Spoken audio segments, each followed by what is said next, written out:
All right, Hare Krishna. This is the final installment here of the series, Unconditional Love. And oh dear.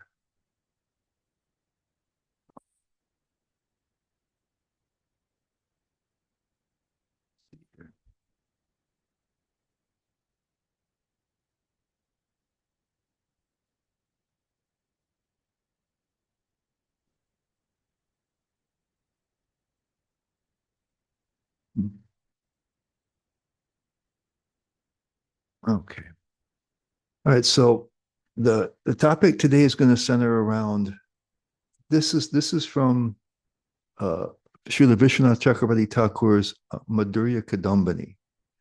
And in the Bhagavad Gita, chapter 4, text 10, there's two verses that Prabhupada quotes in the purport from the Bhakti Rasamrita Sindhu, which Prabhupada summarized in the Nectar of Devotion. And it describes how the Bhakti creeper, the Bhakti Lata grows and the different stages of development it has. And so here in the kind of the beginning of the Madhurya Kadambini, Vishwanath Chakravarti Thakur says something interesting here. He says, the very life of this creeper, the Bhakti creeper, is a favorable attitude to the Lord. Then he describes something about, says, like the touch of a touchstone, this bhakti's very presence makes the functions of the heart lose their iron-like material qualities and acquire spiritual qualities of pure gold. This says the very life of it is the devotee's favorable attitude to the Lord. And I guess I wonder how often people ask you, what is your attitude towards Krishna? What do you think about Krishna? And how much you think of it yourself? Because he's saying it's the very life of it. And I think maybe we don't think of it as much as we ought to. And so here, it's in this what he's talking about comes in the definition that Rupa Goswami gives of the ultimate bhakti uttama. And it's right at you see this in the third line, anukulyena, which Prabhupada translates as favorable. Okay. And the commentators, Vishwanath Chakravarti Thakur in particular, he says that this word favorable, because the way Prabhupada translates in the smooth translation, the devotee must constantly serve Krishna favorably as Krishna desires. And the way it's set up in the verse, Vishwanath Chakravarti Thakur says it's a little ambiguous. And does it mean that the service you have is intended to please Krishna? Is the service pleasing to Krishna, or is it your intention to please Krishna? And there's a slight difference between the two. So the anukulyena can mean it's service that Krishna likes, or it can mean that the person who's doing the service wants to please Krishna. He says there's a slight difference and it's meaningful. And so he goes on and he says the definition of anukulya, the yena, I guess is just part of how it's conjugated, as pleasing for Krishna. So if we say like the service is pleasing for Krishna, okay, he says is both too extensive. It puts too many things under that heading, and too limiting. It rules some things out. And he gives a couple of interesting examples. So he says, for instance, the action of a demon attacking Krishna, like the demons were coming and attacking Krishna in Vrindavan, it is pleasing for him. He says he takes pleasure in fighting with them. So in that case, the action that's taken towards Krishna is pleasing, right? But the demons, that's not devotional service, right? Because they have an evil intent. So Krishna doesn't accept that as bhakti. Same thing, Kamsa. He remembers Krishna better than almost anybody, but his intent is to kill him and to be afraid of him. So that doesn't count as bhakti. We don't want to have that under the heading of devotion. Okay, so in that case, if that anukulya means the service is pleasing to Krishna, then it adds a group of people you don't want to have in there. It doesn't make sense to have them there. And then on the other hand, he says again an illustration of the definition being too limited. He says when Yashoda left Krishna and went to take the milk off the fire, she set Krishna down. This is at the beginning of the Damodar Leela. So Krishna was hungry. She picked him up and was nursing him, and then the milk that she was cooking for Krishna, she was going to make something for Krishna it was boiling over. So she set him down momentarily to run and get that. Well, Krishna didn't like that. He was hungry. And then he caused him to be all naughty and everything because of that. But everything Mother Yashoda does, is for Krishna, right? And so Krishna didn't like it, but it was devotion because everything she does is for his welfare. She was going because she wanted to please him with some other sweets, right? And then another thing, uh, also later on, she ties him up. Krishna doesn't like that. But Prabhupada says, he says that she was afraid he might run away. And so for his protection, she tied him up. That's what he says in the Krishna book. So again, it was about Krishna, so it's okay. And there's I can't remember who it is. There was some wife also of a great devotee who was feeding Krishna bananas. And she was so overcome with emotion that she was peeling the bananas, throwing the bananas away, and giving the peels to Krishna. And so, Krishna, like everyone else, prefers the banana, but she was accepting those banana peels and eating them because her intention towards him was good. So even though the service wasn't so pleasing, he accepted it as bhakti, right? So it's the attitude towards Krishna that he says that's the very life of the creeper. And so it's something, if we're not thinking about that, we ought to start. What is our attitude towards Krishna? Okay. And so he says, therefore, let bhakti be defined in terms of anukulya, a friendly attitude directed to Krishna. Right? And so in order to make the grade, it just has to be, it has to be, somewhat favorable. It just has to be not unfavorable to have it be bhakti. But he says that the level of it measures, how pleasing it is to Krishna and how much our bhakti is growing, right? So even if we're not thinking much, just as devotees, we have a favorable attitude towards Krishna. So when we do some service, that it's bhakti. But if we're not paying attention to how much of a favorable attitude we have, if we're just kind of going through the motions of the service, thinking that the service is in and of itself pleasing, then we're missing the opportunity to enrich and make the service more pleasing for Krishna, make the plant grow. We're keeping it at a lower level. So this is an important thing that we keep in mind. Now, if you think this is kind of out of left field or something, and we don't talk about that much, so maybe this isn't core to our process. But then we have the verse 926, the famous one, patam pushpam param toyam yo me bhakti prachati tadaham bhakti prahartam ashnami prayatatmanaha. Right? If one offers me with love and devotion a leaf, a flower, a fruit, or water, I will accept it. Right? And so the offerings are there. You offer it, but offering it is not just enough, even though these things Krishna says are pleasing to him.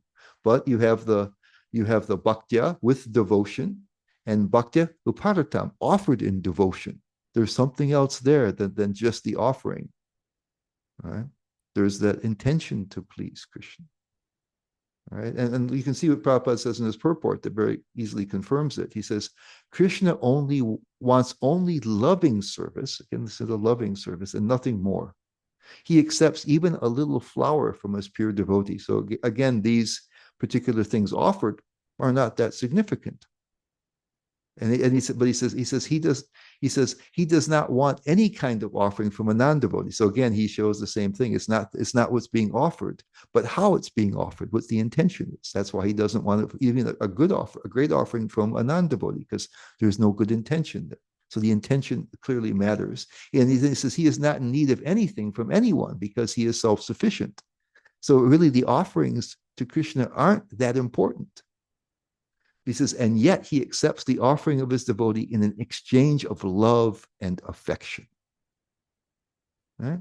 So again, it's not the offering, it's the intention and the attitude and the feeling. It's very, very plain. It's right in our face.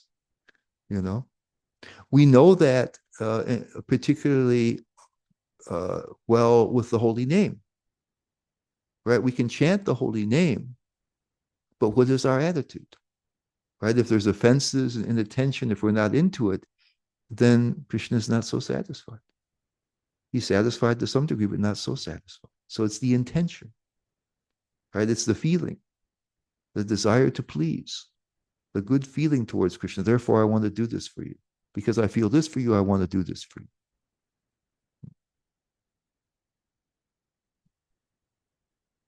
So it's clearly that's why Prabhupada, translates it devotional service. And I mean, maybe we're just saving some syllables, but a lot of times devotees just talk about service, doing service. And to me, that a little bit implies how we're looking at it, that it's the service that matters, and as long as you do it somehow, as long as it's pleasing to Krishna, that's bhakti. And of course, I said we all have at least underlying there, none of us have a negative attitude towards Krishna. So it is bhakti.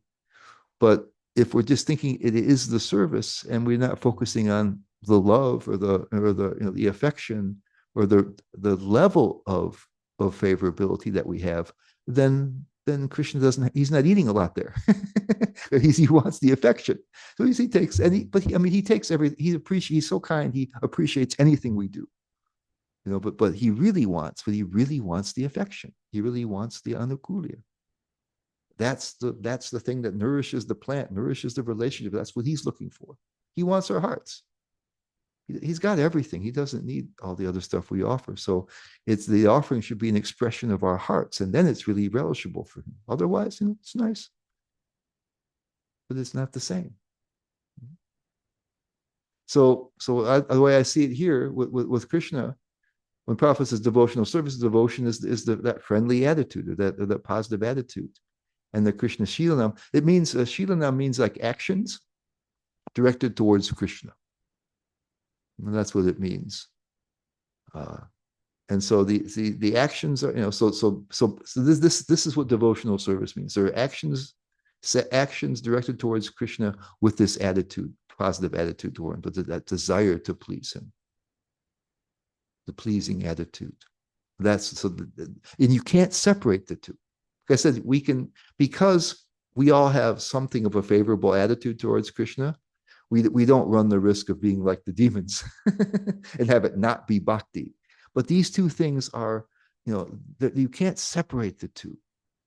I mean, there's not just service and then there's this feeling that the two things are that they're intrinsic to bhakti. That's why it's part of the definition, right? Rupa Goswami's definition is part of it. And so oftentimes when I talk about this to people, they seem to want to find ways to make it be able to be separated. That no, if you just do this, there's the 5 potent forms of devotional service. Yes, but devotional service means these 2 things. Or you follow the order of the spiritual master. Yes, but he wants you to do bhakti, which means both of these things have to be there. And and it really seems from what we can see from what Vishwanath Chakravarti Thakur says in that verse in the Bhagavad Gita says, it's the feeling more than the quality of the offering. That's the more important part. Even if it's very nice, if we're just kind of blasé about it, we have a favorable attitude, but we're not, not that much into it. Then Krishna, he accepts it, he's happy, but not as happy as if we really have some feeling. And the interesting thing is probably if we examine ourselves, we have a lot more of a favorable attitude towards Krishna than we're oftentimes showing when we're doing service. We actually if we think about it, we actually have a really positive feeling about Krishna, but we don't exercise those muscles. We do the service, right? And so that is crippling our bhakti in so many ways. But actually, if we think about it, we think, wow, Krishna's really great. But we don't bring that so much. It's an issue. So what we're going to do is we're going to loop back a little bit to last time because the anukulyena, it's related to the two other elements that are there in that definition. And we actually looked at those a little bit last time. So there's 2 parts of the definition that impact also that anukulyena, that favorable attitude. So let's take a look at we'll start with with the anya bilashita shunyam. This is the motivation. Okay, this is the motivation. In the ultimate bhakti, the only motivation is pleasing Krishna. It comes naturally. Okay, that, and in fact, the only people that actually do that to the fullest extent, that's why it's the highest, it says it's the ultimate, or the ultima, are the residents of Vrindavan. Everybody else, even with prema, doesn't fully embody that definition. Okay, and so last time we looked at this, we had Bhaktivinoda Thakur. He said that we and it's because look, you I guess let's say, like, you can understand even Krishna's attitude here by, like, say somebody does something that works out to be nice to you. I was thinking, like, say you're in a workplace and somebody complains about you to the management, and so their intention is to hurt you. But then the management goes back and looks at your record and they realize, wow, they didn't notice how good you were. And they give you a promotion, right? So you're happy with that, right? But that doesn't make you happy with the other person who was trying to hurt you. Right? So that's like the demons when they do something pleasing for Krishna. It doesn't, bhakti is a relationship and it doesn't enhance that, you know. Whereas, if somebody tries to do something good for you and maybe it doesn't work out so great, you're in, you the intention matters more to you. Maybe it's like, I wish you'd done this better, but it actually makes you feel closer to that person. So the same thing, the motivations that people have when they do things for you matter.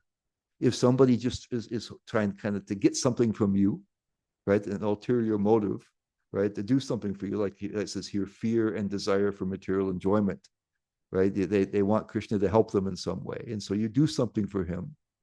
So somebody treats you really nicely, but they want something from you. It's not so personal, right? And so you maybe appreciate what they do for you, but it's not that great. You're in a position to help them, and so you help them, and okay, it's transactional. It's not really relationship. It doesn't nourish the relationship so much. So that's not so great. And then he says it can be a sense of duty or gratitude, and we kind of said last time that the gratitude is like a little sweetened duty. So Krishna is the supreme personality of Godhead. He's constitutionally the enjoyer, and we're constitutionally the servants. Okay, there's not tons of anukulyena there, right? But we have a positive attitude. Okay, Krishna's God. We're happy about that. We're comfortable with him being God. We're comfortable with us being servants, and we serve him. So it's nice, but it's not really sweet for us or for Krishna, right? But then when you move that to gratitude, see, then it becomes a little sweeter, right? It becomes sweeter for both of us. And then later on, it's called raga, or like this attraction. And we'll talk a little bit about that at the end. So the motivation matters. Okay. And we focused, because from where we're at generally, the raga is not a real possibility right now. And we're going to find out the reason for that. It's because from where we're situated, we don't have steady devotion. It's anishtita sadhana bhakti. And when you don't have steady devotion, you're remembering Krishna and you're forgetting Krishna, right? This is the goal of bhakti, is to remember Krishna and not forget him. But when you keep forgetting him, then you can't build up this kind of raga. It's not very easy, right? So anyway, we're going to talk about that, how we can move from the anishtita state to what we're doing here is going to help us move from the anishtita state to the nishtha state. Okay. So last time we talked about how we could sweeten it up a little bit with gratitude. And we talked about the things in chapter 15, where Krishna is the sun and the moon. He keeps the planets in their orbit. He keeps the planets from crumbling into dust, right? He's the moon nourishes all the vegetables, and he's the fire of digestion. So he helps us digest our food. He does all these things that allow us to survive. And Prabhupada says we can meditate on that and feel devotion. Because Krishna is doing something for us. He's not just up there. He's thinking of us. He's working in ways that we need. He's thinking of our survival, and that's kind of nice. And then it gets a little sweeter. He says that he's our the best, the well wisher of all living entities. Right? He's our oldest and in one sense best friend. On top of that, that's sweet. That's even sweeter. Right? And then when we understand, we talked about also how Krishna is all pervasive. And so it's not that he's far away and might remember us sometimes and also forget us sometimes, but he's all around us. And it's his world. Like we're living in his world here in not and the material world is also his world. He's in charge. He's in control. And so if we feel that, we can feel more protected by Krishna. His friendship is, more tangible. And we talk about how that could make us feel more sheltered. If we could realize that, that Krishna his presence is everywhere, Prabhupada said. He's the fundamental basis in everything. So we can feel some shelter. That allows us to take shelter of Krishna, feel safe and protected. And that's also helps with the sweetness, right? Because then his friendship and everything are closer, they're at hand. And so it makes us feel, wow, this is really something. I can feel safe and protected. So that makes us feel grateful in an even heavier way. So we're going to try to go even sweeter to start out with, because we're going to start with gratitude again and try to sweeten it even more. And so let's take a look at this. So this is comes from the Anjali of the Chaitanya Charitamrita, but it's the second verse of the Shikshastakam as Prabhupada translates it in the Chaitanya Charitamrita. It's a little more elaborate than the one we're used to. It says, "My Lord, O Supreme Personality of Godhead, in your holy name there is all good fortune for the living entity. And therefore you have many names, such as Krishna and Govinda, by which you expand yourself. You have invested all your potencies in these names, and there are no hard and fast rules for remembering them. My dear Lord, although you bestow such mercy upon the fallen conditioned souls by liberally teaching your holy names, I am so unfortunate that I commit offenses while chanting the holy name, and therefore I do not achieve attachment for chanting." Okay?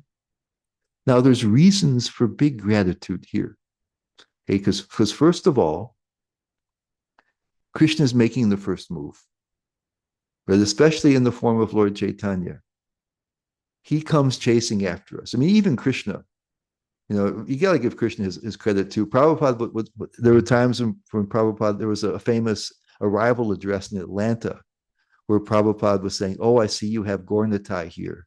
And he was contrasting the mercy of Gaurnitai with Krishna in a favorable way. He says, Krishna requires you to surrender, but Lord Chaitanya doesn't. And he was crying. He started to choke up with ecstasy, thinking about Lord Chaitanya's mercy. Now, I think we have to give Krishna his due. He shows up. He comes here to the material world. Right? He doesn't have to. He reveals himself, and he says, basically, I'm available. So you approach me, and everything is good. Right? I'm ready. I'm ready. My arms are open. You come to me. That's really all he's asking. He says, I'm revealing myself. Here I am. And then, it turns out hardly anybody knocks on his door.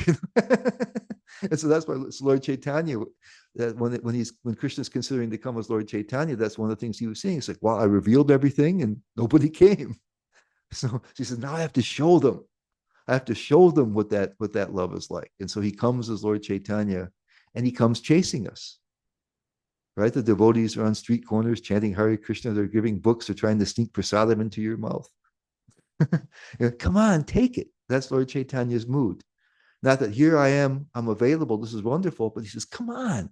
Are you crazy? Here I am. Look, take it. Right? So he's proactive.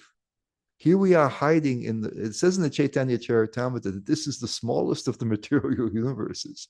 And we're hiding in all these little dark places. And he's coming after us and trying to persuade us, twisting our arm just a little bit. We're still respecting our free will, but he's like, come on.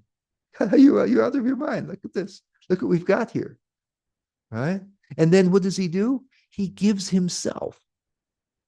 The holy name is himself. He says, here, take me.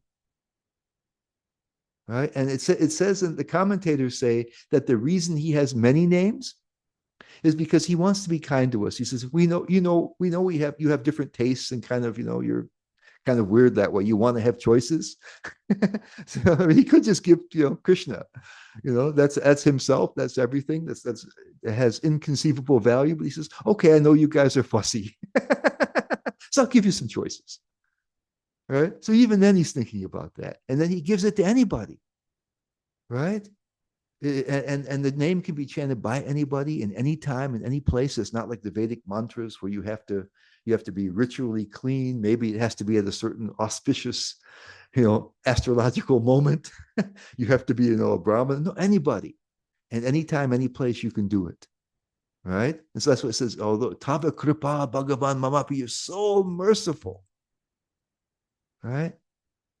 So when we understand that, that how we receive that came, it was a gift from Lord Chaitanya's heart, right? What it shows more than anything, right, is that the relationship starts with Krishna. The break in the relationship between us and Krishna, it's only on our side.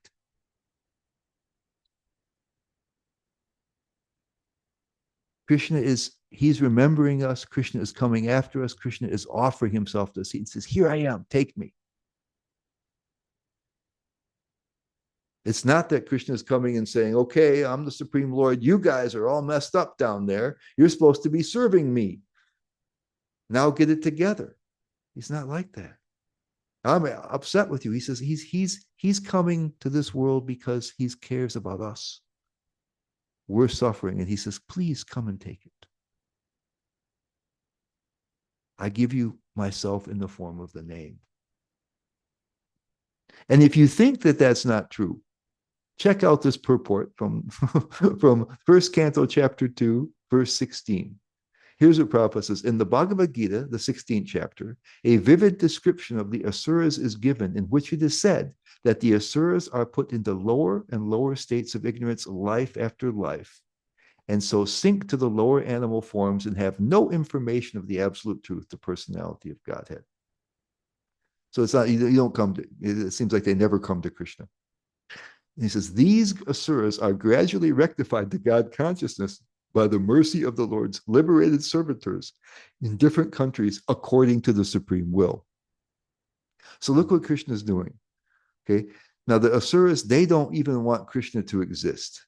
Okay. So Krishna respects our free will. So Krishna, in one sense, if he respects the asuras, his hands are tied. Right? He can't do anything about it. But here he has plausible deniability.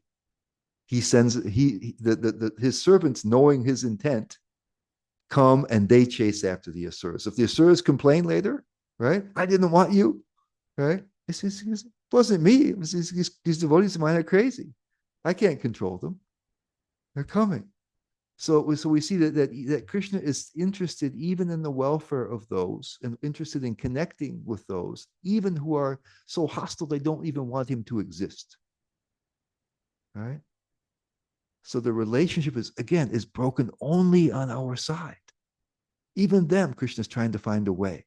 He's trying to find a way to get to them too. So what to speak of us who aren't, on that, not that evil. Right? So it's Krishna is making the first move. It's Krishna who's interested. The problem is only on our side. And so when we superimpose an image of Krishna as kind of like the, authoritarian, sometimes God who's like angry that we're not serving him, that's completely wrong. And that we have to straighten up and prove ourselves to him. He's already interested no matter what. He sees us as we're his parts and parcels. And then further, even then he doesn't say, okay, here's the holy name, get yourself together and we can talk. No. Look at the Krishna, then he knows it's Kali Yuga, right? We bring nothing to the table. We always think we do, but we bring nothing to the table. You can read the verses in the Bhagavatam. Nothing. So what does Krishna do? He says, look, if you're willing, I will take you by the hand and I will help you. So here's some verses that say that the Sri Krishna is supreme, the personality of Godhead, who is the Paramatma, super soul in everyone's heart, and the benefactor of the truthful devotee, cleanses desire for material enjoyment from the heart of the devotee who has developed the urge to hear his messages, which are in themselves virtuous when properly heard and chanted. And notice even the image of the bhakti creeper, right? The bhakti creeper, you just water it. And it's the one that grows and does all the hard work. It grows. We can water it and protect it. We can care for it. But the creeper is the one that produces the fruits of bhakti. Right? So Krishna helps us. And then Prabhupada says, one cannot enter, it's the same purport, same verse. He says, one cannot enter into the kingdom of God unless one is perfectly cleared of all sins. The material sins are products of our desires to lord it over material nature. It is very difficult to get rid of such desires. But when one is helped by the Lord himself, the whole process becomes as easy as anything by the divine grace of the Lord. Right? So Krishna is, if we're willing, he'll take us by the hand and run interference for us. It's not like we have to get our act together. If we're willing to accept his help, say, Krishna, I'm helpless, please help me. He's eager actually to help. And then in the Gita, it says to show them special mercy eye dwelling in their hearts, destroy with the shining lamp of knowledge the darkness born of ignorance. He does it. He doesn't say, get rid of all the ignorance. Come to me. He says, no, here, I help you. First, he gives the holy name himself. And then he said, but then he's willing to do all these other actions for us. Right? And then this is this actually is from I think a paper that my Guru Maharaj wrote. At the same time, if we show some perseverance in the matter, always begging Krishna to destroy our desires to enjoy independently in this world, Krishna will reciprocate with us and give us guidance from within. In this way, the devotee becomes acquainted with the infinitely caring and carefully guiding presence of Krishna, a presence that becomes the solace of the devotee's heart. That kind of sums that up, right? So Krishna is there, he's there and he's helping us in so many ways. So the situation is that he's interested in us even when we're not interested in him. He's coming after us and he's willing to say, okay, look, I'll help you get there. I know that here you are, you're stuck deep in Maya. This is a Kali Yuga. You have no qualifications. Like we have no qualifications for any Dharma, any Vedic Dharma, basically. We can't even do karma properly. We need more self-control than that, much less jnana or anything else. We can't. We got nothing for the most part. And Krishna says, like, I'm come to you, and I will help you, take you by the hand, and take you step by step by step, if you're willing. So I don't know how much sweeter it gets than that. He's offering us, himself. He's offering us this Krishna prema. And he's coming to us, proactively, and he says, "I'll help you. I know you're in trouble. I'll help you." It doesn't get sweeter than that, right? It doesn't. There's not. How can we not feel humbled and grateful by that? Okay, so now the second one is the second line: Jnana karma dhyanavritam. That bhakti is uncovered by karma, jnana, yoga, other types of stuff, other kind of spiritual processes. Okay. And that is about faith. We learned last time that intrinsic to having firm faith was that understanding that Krishna is all pervasive, that Krishna is the basic principle of everything. Prabhupada says that results in firm faith and the removal of material desires. So this is what's being talked about here. And we see that that's also in Bhagavad Gita 241, Vyavasatmaka Buddhir. Prabhupada says that's what that is. He refers to this verse in the purport. Madhya 2262. Shraddha, or faith. Shraddha is confident, firm faith that by rendering transcendental loving service to Krishna, one automatically performs all subsidiary activities. Such faith is favorable to the discharge of devotional service. So when we know that everything is Krishna, right, that we know that even if there's some other process that works, it works because of Krishna. Right? If karma works or yoga works or jnana works, those processes are Krishna because he's everything. He's the basic principle of everything. Actually, it says that even in Vishwanath Chakravarti Thakur says, even if somebody does karma, like if they do the karma kanda sacrifices, there's still the holy name of Vishnu because they offer it to Vishnu. So there has to be a little bhakti in it. And the same thing with jnana. There has to be a little bit of bhakti, otherwise it doesn't work. So if it works, there has to be bhakti. And if it does work, it's because it's also Krishna. So therefore, worshiping Krishna is enough. There's nothing more. to be had. So that's firm faith that what you're doing is all you need to do. Right? It's making that firmer. So again, if you go to the higher level of gratitude, that's your motivation because wow, you're just blown away by Krishna. He's so kind. And when you feel gratitude, you want to do something in return. Right. So when we chant Krishna's name or we do some service, where it's like an opportunity to express our gratitude if we really have that and really realize that. And then that becomes quite sweet, because at least we're not just doing it out of duty. We're thinking, oh, Krishna, I really owe you. So it's getting much, much sweeter, and Krishna really appreciates that. Right. And then here in that purport, it says, firm faith and confidence are called shraddha. When one engages in the Lord's devotional service, he is to be understood to have performed all his responsibilities in the material world. He has satisfied his forefathers, ordinary living entities, and demigods, and is free from all responsibility. Such a person does not need to meet his responsibility separately. It is automatically done. Fruit of activity karma is meant to satisfy the senses of the conditioned soul. However, when one awakens to Krishna consciousness, he does not have to work separately for pious activity. The best achievement of all fruit of activity is detachment from material life, and this detachment is spontaneously enjoyed by the devotee firmly engaged in the Lord's service. Right? It says that jnana is a byproduct of bhakti. Jnana vairagya is a byproduct of bhakti. It arises because of our attraction for Krishna. We lose attractions for other things. And Krishna says that he's in charge of our yoga and kshema, our acquisition and protection. So we don't need the karma to get things either. And karma yoga leads to also to jnana. That's what Prabhupada is mentioning here. The best achievement of all fruit of activity is detachment from material life. As a karma yoga, nishkama karma yoga, that leads to jnana, to renunciation. So regular karma, Krishna provides us with everything we need, and that kind of a little higher level karma, the karma yoga without personal desires, that leads to jnana. Well, that happens automatically with bhakti.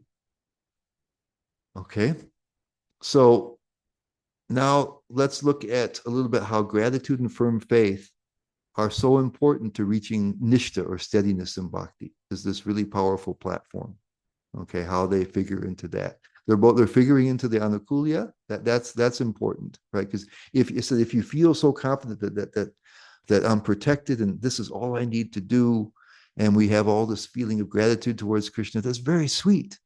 Right? If we can have that in mind when we're serving or we're chanting, we'll have this strong anukulya, this strong thing. But we also can see how there are important components in reaching steadiness, and we're going to find that out through the Shikshastakam. So we look back at that verse we already looked at, okay? And at the end he says, "My dear Lord, although you bestow such mercy upon the fallen conditioned souls, by liberally teaching your holy names, I am so unfortunate that I commit offenses while chanting the holy name, and therefore I do not achieve attachment for chanting." And so again, there's a it's what it says is there's a stunning lack of gratitude that Krishna is giving this, but we don't take the chanting very carefully. Actually, the offenses, the root offense, Bhaktivinoda Thakur says, is the same thing here. It's a lack of anukulya, a lack of attachment for doing it. He says it's the inattention. The root of the offenses is inattention. And that shows a lack of interest. Right? If we have a strong anukulya, a feeling for Krishna and a feeling of gratitude and an appreciation for what's being given, we're not going to be inattentive. We're going to be into it. Right? And so the lack of that inattention then also is the result. We're just not into it. So hidden in this verse, not even hidden, but pretty plain in this verse, is there's a lack of gratitude that we're not. We should be feeling gratitude, but we're not having it. And so this represents the stage of unsteady bhakti. And so that's the unsteady bhakti. And this also Vishwanath Chakravarti Thakur, he quotes this verse. This is in the Bhagavatam, also in the second canto, second chapter. But Vishwanath Chakravarti Thakur he quotes this verse also in regard to this anishtata stage, unsteady stage. He says, if one's heart does not change, tears do not flow from his eyes, his body does not shiver, and his bodily hairs do not stand on end as he chants the Hare Krishna Mahamantra, it should be understood that his heart is as hard as iron. This is due to his offenses at the lotus feet of the Lord's holy name. And so this particularly is referring to Baba. It says all the way up to Baba, our heart is hard, because the tears from the eyes, the body does not shiver. These are the Astasatvika Baba, or some of the Sattvika Babas that come from Baba. But the Vishwanath Chakravarti Thakur says that this is the heart remains hard all the way up to that point, but it's getting softer as the stages go. So he refers to this as at the initial stage, because the problem is our heart is hard. What does that mean? No gratitude. Right? We accept all that from Krishna. He's so wonderful. He's proactive. He's given us the holy name, and we're like, okay, that's nice. How much? What do I have to do with it? How much do I have to chant? you know, it's like we take it for granted, like, oh, that's something normal, right? So there's not the gratitude. So he says that's our lack of gratitude is keeping us on the unsteady stage. And then the next verse in the Shikshastakam, the Trinada piece in Nityana, the one who thinks himself lower than the grass, who is more tolerant than a tree, and does not expect personal honor, but is always prepared to give all respect to others, can very easily always chant the holy name of the Lord. Bhaktivinoda Thakur says this is a description of somebody who has nishta, who is steady, who remembers Krishna and doesn't forget him. That's why it's kirtaniya sadahari. You can always remember Krishna. Okay, and so this humility that flows from two ways. Okay, first of all, if we can have some understanding of the magnitude of who Krishna is and the gift he's given given us himself, we should be humbled by that. We should know we can't deserve that. That is an unbelievably wonderful gift. And so instead of being hard and say, oh, thanks, maybe I'll try it, we think, wow, and so we're humbled by that. Our heart gets softened by that. And we think that is amazing, and our gratitude flows. And so that's part of it. But what I see here in this verse is how we learn to apply the teaching that also is so important, that Krishna is everywhere. Okay? Because it's really that causes us to remember and forget. When we see something that's either attractive to us, we go, ooh, nice, and we forget about Krishna. It's now separate from Krishna, it's ours to enjoy. When something bothers us or troubles us, we also think that's not Krishna, and we're disturbed by it. Our attachments and aversions cause us to forget Krishna. We lose that perspective. Okay? So you can't just tell yourself that Krishna is everything. You can, we should try to do that. But it's something that has to be understood practically by experience. So we have to notice when things happen that make us either attracted away from Krishna or averse away from Krishna. Okay, so that humility is a softening of the heart, where when something, pleasant happens, opportunity for something pleasant, our heart is soft and fairly satisfied, and so we see that as coming from Krishna, and we're not quite as attracted because we're in a very sweet place. Oh, that's something nice with Krishna. That's a nice thing of Krishna. And even if we, if it's it doesn't, and if it's something, usually it's something that we don't like that makes us forget Krishna. That we see somebody, or somebody treats us in a way that we don't like, or something happens that we don't like. Right? That's when that can't be Krishna. Right? And so that causes us to forget him. So with our softened heart coming from the gratitude, right, we can have more integrity, and we can then try to see what these experiences mean. So like say you have, there's somebody who's giving you some trouble. Can you see that well, I already have Krishna in some ways, and so this I'm not so triggered by that. I have like more integrity now, right? Because usually when people trouble us, it's a lot of it is just our ego. Why can somebody treat us like that? How is that? Or it's our pride. How can somebody treat me like that? Or how does somebody mean like that? But if we feel more secure and our heart is soft, then it doesn't trigger us so much. And and just like we mentioned in the first thing, we don't have to be doormats and we don't have to be enablers, but we can see past the action, and we can see that there's a person here who's also, loved by Krishna. And so then we don't react so much. We say, okay, somehow Krishna wants me to be able to see deeper his omnipresence. And so, like, thankfully, Krishna doesn't do to us what he did to Arjuna. He takes Arjuna right in front of the people most dear to him and says, okay, what about this? And then Arjuna has a meltdown. So we're going to do that. We're going to have meltdowns. And then we can see, oh, I forgot Krishna at that time. What was that about that? What would be a better way? So a lot of times we're going to figure it out in retrospect. So our realization of Krishna's all pervasiveness and his protection that comes with it are going to be tested. And they're tested every day, all the time. And so the more that we see that and notice it, right, the more that we will be able to truly see Krishna everywhere. Then the tolerant part is going even deeper. Right? Sometimes we just have stuff that's kind of mildly unpleasant, and that makes us forget Krishna. What about stuff that's kind of really bad? Right? That's even deeper, right? His Holiness Bhakti Tirtha Swami, when he had terminal cancer, and he had this whole meditation where he was thanking the cancer cells. Because his meditation says that God doesn't make any mistakes. So he realized that this was coming from Krishna, and he doesn't make any mistakes. And so he had faith that this was also, and he was looking for ways how it was beneficial to him. Had this whole meditation on how his last days brought him closer to many people. He tried to find the value in that time, because he had that faith that this is Krishna, and Krishna is my well wisher.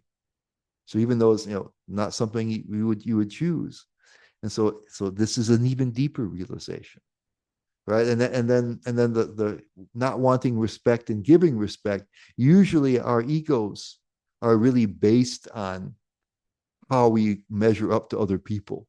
So this is really touching deep at the ego, when we don't want any validation from others, but we want to give to others. So again, this is a very strong satisfaction of knowing Krishna's mercy and his presence, that we feel fully satisfied. We don't need any other validation, and we see others as being valued by Krishna, so we want to give them that. Right? So when you can do this, you see Krishna everywhere, and you feel his presence, and you feel his safety. Right? So getting to that point takes you to Nishta. So it's very important.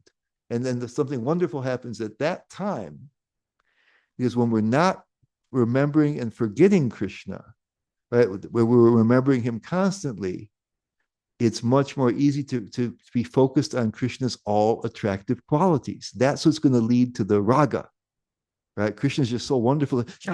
It jumps out. And Bhaktivinoda Thakur, he defines it like this: it's just genuine attraction is raga. He says, according to their condition of life, people attempt to please the Lord for 4 reasons. And we talked about fear, desire, material enjoyment, or duty, or gratitude, but then from genuine attraction. This is raga. He defines that as such. He says, raga is defined as the tendency of the mind to become spontaneously attracted to an object immediately on seeing it, without intellectual processing. No motivation. No, you're even beyond gratitude. It just instantaneously happens. Those who, as soon as they think of the Lord, become attracted in their hearts, are worshiping the Lord according to raga. It's just boom, completely spontaneous. He says there's no thought process.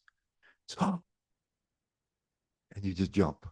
So there's no other motivation. There's not even gratitude. It's just like, wow, you don't even care who he is.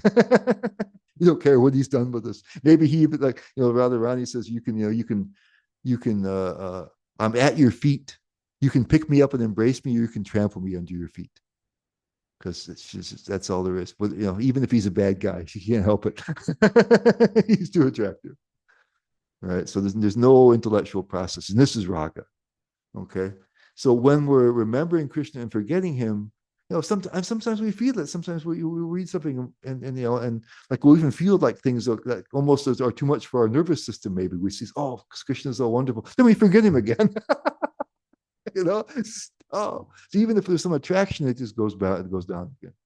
We forget, and you're back to ground zero. And maybe later on you do it. So when the remembrance is steady, then that attraction can build, right? So you can leverage that. And so then here Prabhupada says in the teachings of Lord Chaitanya, his transcendental qualities are the causes of excitement. This means that a devotee who becomes enamored by the transcendental qualities of Krishna becomes excited to serve him. And then he says, one should be in the Bhagavad Gita 1866, he says, one should be attracted by the beautiful vision of Krishna. This is a surrender verse, by the way, all right? And so sometimes we think of surrender as like Krishna says, do what I say. But this he says, one should be attracted by the beautiful vision of Krishna. His name is Krishna because he is all attractive. One who becomes attracted by the beautiful, all-powerful, omnipotent vision of Krishna is fortunate. So that's available to us, but we have to get to Nishta to have any real chance. Some people may come into this life with past devotional credits. It can appear earlier. But for most of us, if we don't come to Nishta, it's like we have a little attraction and then we forget. A little attraction, we forget. It just can't build, man. We're stuck there. It just doesn't work. So these other things have to happen. The gratitude and the integration of Krishna's all-pervadingness is just essential for us to get to that place where then we might have a chance at that. So I was thinking there's a few things we're almost done that really hurt our favorable attitude. I missed one, maybe the most important one is the achievement mentality. Because in the material world, if we want to attain something great, right, we have to be dedicated. We have to be focused. We have to be our best self. We have to be better than others. We have to really endeavor, right, and become great. It's the path of bigness, right? In bhakti, Krishna is there. He's offering himself to us freely, and he's willing to help. So our path is the path of gratitude and accepting Krishna's help. We can't be great, people. We don't have the ability. And so all trying to be great is just feeding our ego and blocking we think I'm deserving it now. Therefore, we're blocking the gratitude. It blocks, and so it blocks our favorable attitude because, hey, Krishna gave me the mantra. I'm chanting, I'm doing so much service, I'm making advancement, right? And so what's Krishna got to do with it anymore? It's all me, right? Or if we think I'm unworthy of Krishna's mercy, same thing. The other thing is continuing to think that it isn't an intrinsic component of bhakti, that we don't and we don't cultivate it. If we think that it's just the action, as long as I chant so many rounds, as long as I do this service and that service, I don't have to worry about the anukulena, the favorable attitude. Then it's there, but it doesn't come out. We've got it, but it doesn't come out. So we have to put some time into it. We have to remember, when we had experiences with Krishna that were wonderful, we have to remember how we should be grateful. We have to remember when we've had, like sometimes we have wonderful kirtans or wonderful this or wonderful that. And so many times we just try to ride on that joy, but of course we forget again and we lose it. But what we should do, just like we do with material things, we remember, past wonderful experiences. We should remember and savor the wonderful times. Like, people go to India, they come back all blissed out, and 3 weeks later, they're back on the ground. Why? Well, because they tried to ride that, but then it's not lost if you remember it.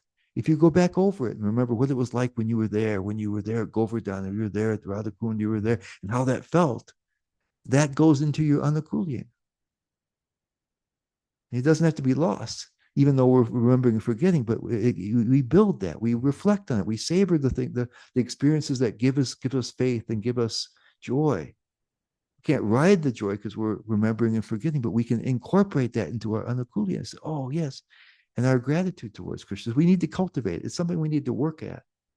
Then the other thing that happens is, I think a lot of times in that, Srila Prabhupada, he will say devotees are, X, Y, Z, they serve Krishna 24 hours a day. They have no material desires. They say various things like that.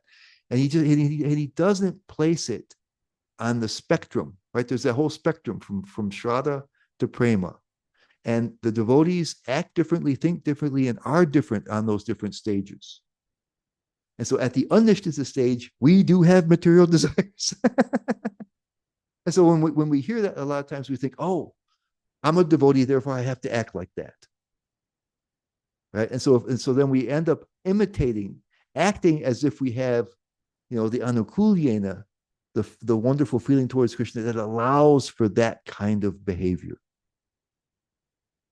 And if we act that way, act above our station, we're actually imitating that rather than following in the footsteps. So we need to know where we are and what the next step is and try to take the next step. If we try to be like we're at the stage of ruchi, where everything is just so tasteful, right? And that's the fourth verse of Shastakam. You don't want this, you don't want this material thing, you don't want that material thing, you just want to do devotional service, you don't even want liberation, you just want devotional service life after life. We don't have the anukulya for that. We're at anishtita sadhana bhakti. So we can't imitate that. Let me try to serve like that. You're trying to pretend I feel that. All that does is discourage you because you'll feel like a failure because you can't do it. And then you're not doing it out of your anukulya, out of your feeling. You're doing it out of your determination and right? And so that doesn't feel very good. Right? If we're okay, I have to do this. I'm going to be determined. That doesn't cultivate your anukulya. That's why we're thinking, oh God, here we go again. Or this is going to be hard. Right? These are the ideas that come into our head, and that actually kills the anukulya rather than nourishes it. So we really need to know where we are and what are the next step to take. Okay, so that's all I've got for you for now. And so is it any questions, any comments before we wrap it up?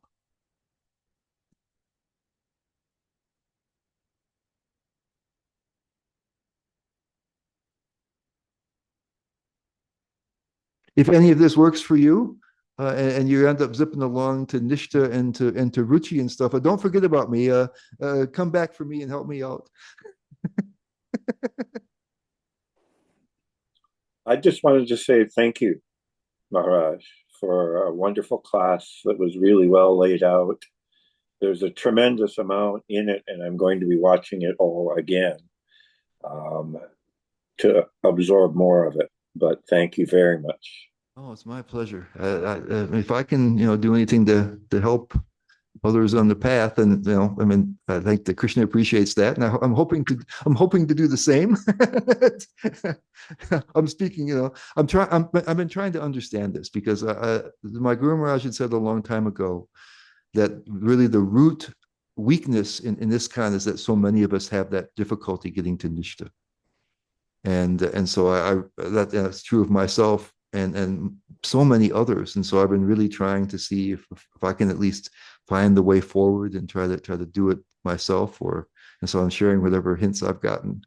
And like I said, I always tell people, hey, if it works better for you, and I'm still stuck here, don't forget me. Oh, we're on to Richie. No, wait, come back for Gary. So thank you for all you for coming every time like this. We have had a little small crew, but it's been nice to have you here. So yeah, so that's okay. We're good. Thank you so much, Prabhu, for enlightening us and deepen our bhakti knowledge. Every